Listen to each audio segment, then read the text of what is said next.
సమంత గంగాధర్ కోసం ఎదురు చూస్తూ ఉంటుంది. ఎంతసేపు చూసినా గంగాధర్ రాకపోయేలేకే చక్రికి ఫోన్ చేస్తుంది సమంత.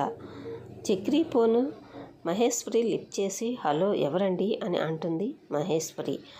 మహేశ్వరి గొంతు వినగానే సమంత ఒక్కసారిగా షాక్ అవుతుంది. అమ్మో, తాతయ్య ఫోను గ్రాని లిఫ్ట్ చేసిందేంటి అని అనుకుంటూ ఉంటుంది. అప్పుడే సడన్గా చక్రి వచ్చి నా ఫోన్ నువ్వెవరు ఎందుకు తాకేవ్ అని మహేశ్వరిని తిడతాడు చక్రి.